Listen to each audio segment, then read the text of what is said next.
우리가 스칸디나비안 디자인을 이렇게 보면은요, 굉장히 이런 유려하다라는 그런 느낌을 많이 받습니다. 이렇게 둔탁하지가 않은 거죠. 그리고 이제 어떤 각도에서 보더라도 이게 굉장히 말끔하고 하여튼 세련됐다, 이런 그 형태적인 아름다움을 우리가 느낄 수가 있는데, 뭐 예를 들면 이제 저런 의자 같은 경우를 보면 그 정면에서 이렇게 봤을 때도 이런 실루엣으로 굉장히 이렇게 슬리크한 그런 그 모습들을 볼 수가 있고요. 혹은 뭐 옆이나 뭐 위쪽에서 본다 하더라도 이런 그 여러 가지 그 휘는 정도, 그리고 또 안장과 이루는 각도, 이런 것들이 굉장히 그 편안함을 느낄 수 있습니다. 그리고 치명성이 많아서 이제 나무를 많이 이용한다고 그랬는데요. 그런데 나무를 가지고 어떤 형태를 만든다는 것은 이런 플라스틱이나 금속과는 달리 좀 어렵습니다. 그래서 이런 유려한 디자인을 만들려고 할 때, 그런 그 몰드를, 플라스틱이나 금속으로는 이제 쉽게 만들 수 있는데, 가구는 이제 그걸 손으로 한다든지, 하여튼 이런 그 노력들이 많이 들어가 있는 것이죠. 그리고 이 가구, 의자 같은 걸 보면 나무의 그 이음새가 이렇게 잘못하면 이렇게 눈에 쉽게 띄게 되거든요. 근데 이게 스칸디나비안 디자인은 이제 그런 이음새가 거의 보이지 않고 이 의자 전체가 마치 하나의 그 원목으로 만든 것처럼 그런 생각을 이제 주게끔 이런 장인 정신이 잘 발달되어 있습니다. 그리고 스칸디나비안 디자인 철학 중에 또 하나는요, 그 실용성을 강조하고 있다는 겁니다. 이거는 사실 뭐 최근부터 생긴 것은 아니고 19세기 초반이나 중반, 이때부터 역사적으로 이렇게 문화적으로 이렇게 계속 유지 발전이 돼 있는데, 이 사회민주주의가 이 스웨덴을 포함해서 이 북유럽에 정착이 되면서 이 삶의 질을 향상시키기 위한 여러 가지 노력들을 했습니다.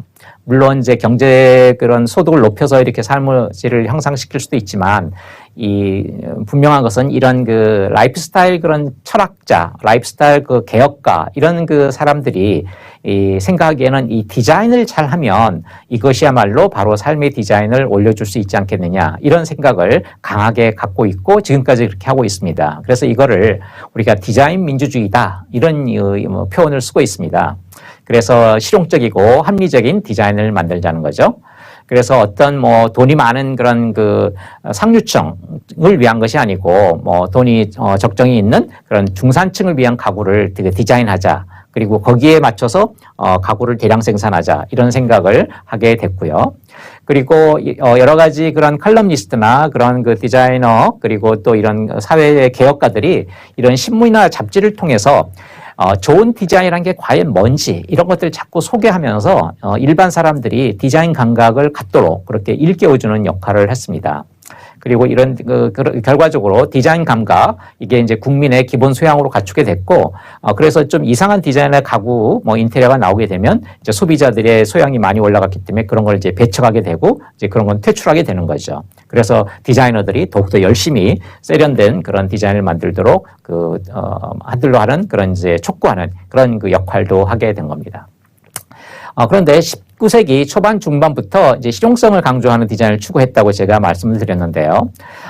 특히 이런 분야에 있어서는 그 덴마크가 선구적인 역할을 많이 했습니다.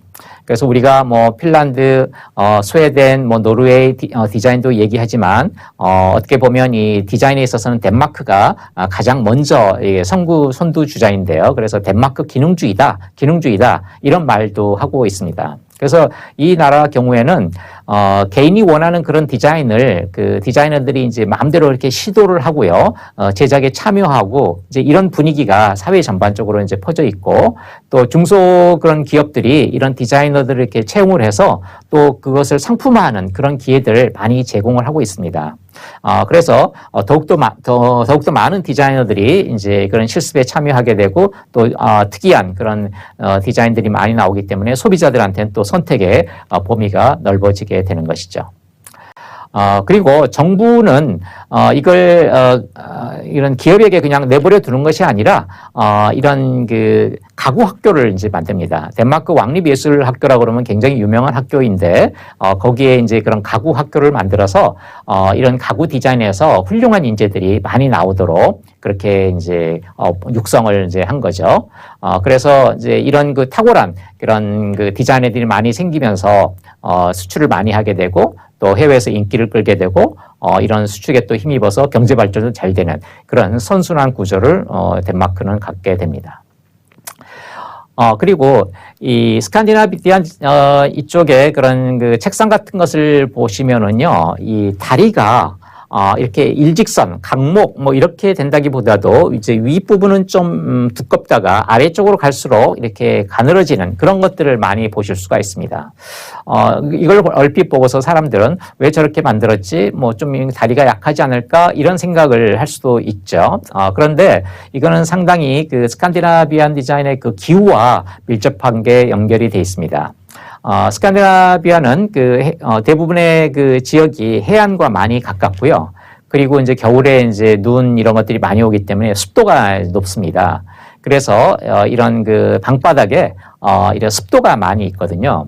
그래서 이 다리가 이 땅바닥과 이제 많이 접촉하게 되면 이 땅바닥을 통해서 습도가 많이 올라오게 되고 그러면 이 나무가 이제 휘게 된다든지 뭐 곰팡이가 슬게 된다든지 이런 부작용을 갖게 됩니다. 그래서 이런 것을 최소화하기 위해서 이 다리의 아랫부분의 표면적을 이제 줄인 거죠. 그래서 이처럼 어떤 나라의 그 기후 이런 것이 디자인하는데 상당히 영향을 많이 준다라는 걸 알 수 있습니다. 그래서 종합적으로 이제 설명을 드리면요, 그 스칸디나비안 가구는 이 본연의 기능을 다 하면서 자연스럽고 또 편안함을 추구하는 이런 근본 철학을 충실히 따르고 있고, 그래서 아까 말씀드렸듯이 지리적인 거, 이런 기후적인 거, 이런 특성들이 당연히 영향을 줬고요.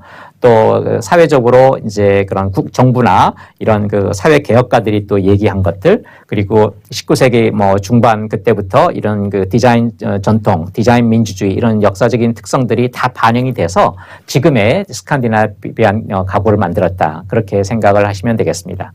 그래서 우리도 요즘 뭐 국가에서 디자인을 이제 많이 지원도 하고 또 디자인 산업이 잘 되도록 많은 이제 노력을 하고 있지 않습니까? 창조 경제하고도 연결이 돼 있죠.